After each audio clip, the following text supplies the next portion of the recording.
Hello everyone, it's me Angelo Martin and welcome to another quickcast.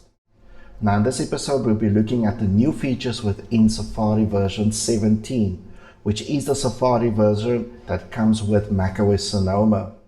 Now there's quite a number of new features within this new Safari version, so this might be a bit of a lengthy video. But guys, stay till the end because I've got a very nice tip for you. Also, I've combined some of the older features that came out with the previous version of Safari because we haven't covered Safari in such a long time. So guys, with that said, I'm not going to waste any more of your time and let's get started. Now when I click on my Safari browser, you will see that my Safari browser is in a basic state. Now I'm just referring to those who are using it extensively. The reason why I say it's a basic state, I like to have my sidebar open, and the reason for having the sidebar open, it gives me just quick access to all my different locations with when I'm browsing. In other words, you will see first of all it gives me group tabs, and I'll explain that to you guys during our session. And further down it gives me bookmarks, reading list, shared with you, and iCloud tabs as well. So I'm going to start with reading list. Now the reading list allows you to have websites or to save websites into it, but for offline reading purposes as well. So if you know that you're going to be offline, you can save it into a reading list, and you just swipe with your two fingers on your trackpad from right to left, and you can either remove it or there you can save it when you're offline. The other thing is, of course, as shared with you, is all websites that's been shared from other people with you, and it will also indicate the names of the people that shared it. And further down, if I go to iCloud tabs, these are now from devices within the same iCloud account, and here you can see it's from my iPhone with these 4 tabs as well as my iPad. You can then click on these tabs to continue reading or viewing that website within your Mac. So if I just click on it, you can see it opens it straight onto my Mac. Now coming back to my bookmarks. Now here it will give me access to all of my favorites as well as other bookmarks outside of my favorites. Now instead of me accessing my sidebar for this, I can also show my favorite bar. The favorite bar will only show my favorites and not the ones outside. And what you can also see, it's got my Rumble video, Apple School Manager, so it's exactly the same. And here you see I've got folder set up as well that's got their own favorite bookmarks contained in them.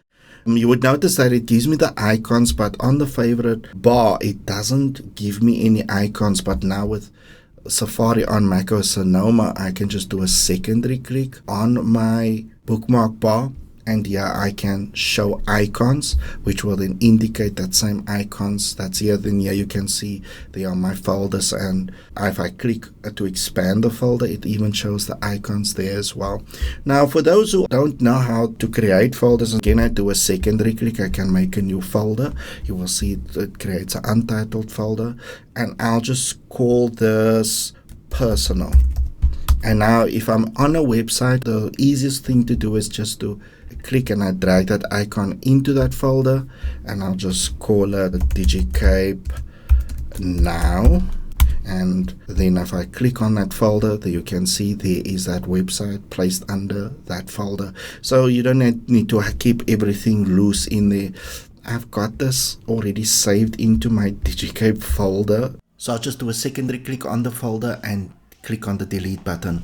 Now let's move on to the next item, which is group tabs. Now normally your home page or your startup page is always shown at the top above your group tabs. Now before we look into group tabs, if you're the type of person who use multiple tabs, and whenever you open a new web page, you open a new tab, this can become cluttered. Now you have a new feature, which is the automatic close tabs, where you can close it once every day, to every week, to every month. So to do that, I can go to settings, and under my settings I can go to the tab button, and here you'll see there's automatically close tabs. It's set to manual.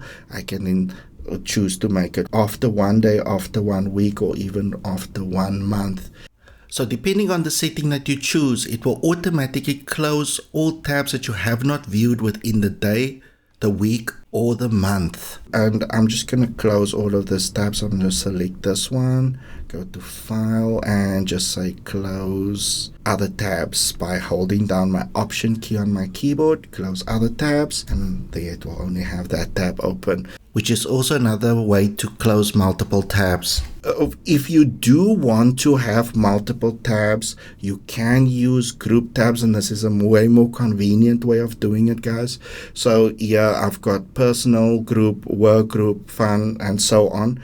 So to create your own group, you just click on the plus, say new empty tab group, and I'm going to call this tab group DigiCape. And what I'm going to save in there is my DigiCape website. So that's going to be one tab. And I can click on the plus, and in this tab I'm going to go apple.com, and I'm going to create another tab, but I'm going to use a shortcut key, hold Command, press the T key, and I'm going to go into our YouTube channel on this tab. But now I'm going to show you guys another cool new feature, and this is the advanced search within our Safari on macOS Sonoma. So instead of me going to YouTube, then in YouTube I search for DigiCape, I can just go and type into my URL search YouTube space DigiCape. And once I search for it, it will bring me a bunch of results about DigiCape and so on, but it will also give me a result about YouTube DigiCape. And if I click on it, it takes me straight to my YouTube channel and search for it. It's a much quicker method. And you can do it with other things as well. Like for instance, if I now wanted to search for the iPad page on the DigiCape website, I could have just gone DigiCape iPad. And what's so awesome about this is not only does it give me the iPads, but it also shows me the iPads within my search results. That's sweet. That is how easy group tabs are, and you can still keep it separate from your home page or starting page tabs. Now, another cool feature about Safari is the fact that we can do private browsing. If I want to do private browsing, I can go File, New Private Window, and this allows me to do browsing, but as soon as I close down my private window, it will immediately remove all history within that session. With private browsing on macOS Sonoma, it's now added an additional security. If you log out, you will need to use your TouchID to open that private window again. So in this case, as you can see, I'm in my private window. It's different from the standard ones, grayed out. And if I now go to my Safari settings, I go to the privacy tab, and under my privacy tab you can see they require TouchID to view lock tabs. Under private browsing it's turned on. So after that is turned on, I'm just gonna lock screen. If I go to my lock screen and I'm just gonna hit my TouchID, you will see immediately I must also apply my TouchID to access my private browsing. Now, another new feature of Safari is the fact that we can have different search engines from our private browsing to our normal browsing. So if I should go to my Safari again under settings, and I go to the search tab, here you can see search engine. For my normal one is under Google, and for my private browsing I made it under DuckDuckGo. You can of course select any of the options that is given to you within the selection. Now that I have it in that way, if I should search, let's go with a YouTube DigiCape again, and here you can see it will give me the results in my Google search. If I should go to my private browsing and I do the same search within my private browsing, you will see that the results is now given to me within my DuckDuckGo search engine. Now, seeing that we are talking about security, there are additional security features that has been added on. First of all, what I picked up was that in my normal browsing, it doesn't give me the privacy report. So if I go to my private browsing, you'll see there's my privacy report, but in my normal browsing it doesn't give it to me by default. If you also want to see it under your normal browsing window, then you can do a secondary click on your toolbar, customize toolbar, and here you can just add your privacy report button to your toolbar, and just click on done. Now you've got it always. Now further on, when it comes to security, you can also remove all URL tracking. So if I should go to my Safari settings and I go to advanced, you will have the setting. It says use advanced tracking and fingerprint protection, and it's set by default for private browsing only, but you can make it for all browsing. So just put that additional layer of security on your browsing as well. So another new security feature which is also available within the Safari settings is the ability to clear up verification codes which were auto-filled through our mail or messages.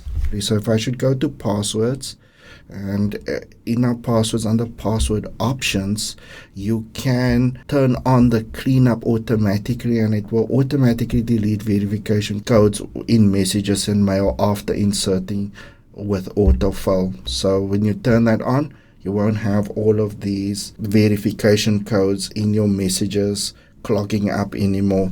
So that's also pretty convenient. Now, seeing that we are in passwords, and it's slightly outside of the scope of our Safari, but because the password tabs is found in Safari, we can cover this in this session as well, is the ability to actually create a shared group for passwords. So if I'm in my passwords and I click on the plus, you will see there I can a new shared group, and it just shows you here what it's capable of. And if I continue, so let me make a group for my family.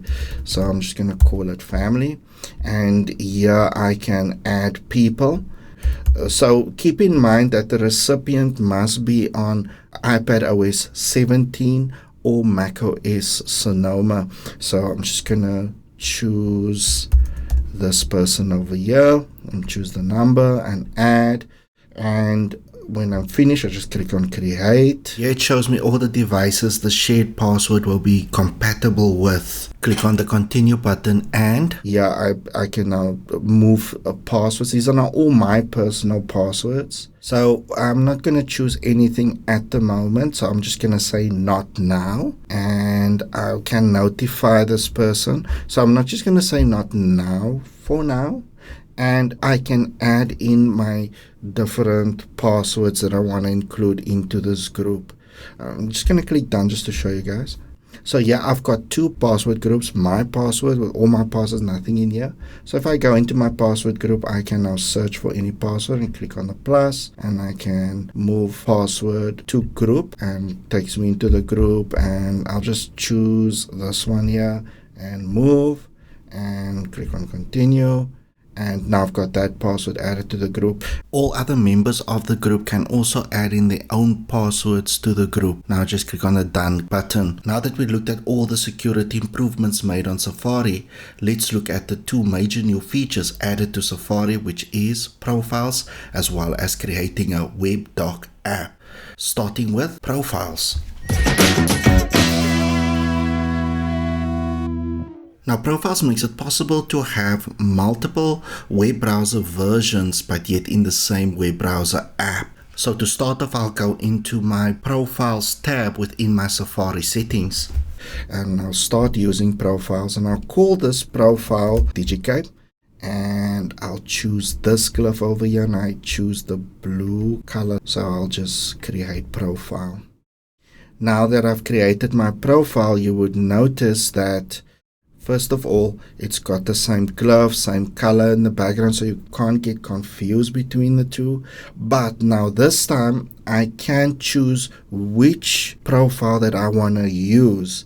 So if I should go to File, I can choose to open a new window under my personal profile, because when you create a profile, the default one becomes personal. So say for instance, I go and I say new personal window. you would notice that it's got all my group tabs. And so let me demonstrate for you guys through going through my iCloud account. So I'll go through my iCloud account here. You can see I'm already logged in. That's my personal one. But say now if I should open a new DigiCape window, that's on a different profile, I'll go to iCloud on this one as well. You would notice it's going to ask me to log in, which is totally a separate session as what I had within the one. So you can easily separate business from pleasure with using the different profiles. And you would notice that under my personal is all of my group tabs, and I've got all of my bookmarks as well, which if you go into your other profile, you will still have access to your bookmarks, but your group tabs isn't there at all. Now let's check out the web doc apps.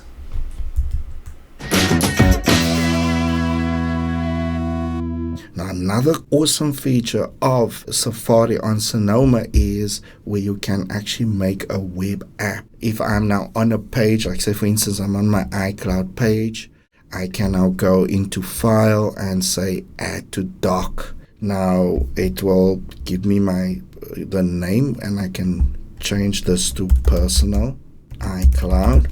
Of course the address stays the same, and I'll just tap on Add, and there it's that icon, Personal iCloud. So I'm going to close down my Safari, and if I click on the icon on my dock, it will open the page, but it looks like an app, and it actually specifies the name there, Personal iCloud, the name that I've given it. So that is pretty cool. I'm going to show you guys an awesome tip. If you do this for multiple web pages, your dock will eventually become so full. In that case, what you can do is you can actually take the folder where these web app icons are stored into. So I'm going to do a secondary click on here, go to Options, go to Show in Finder.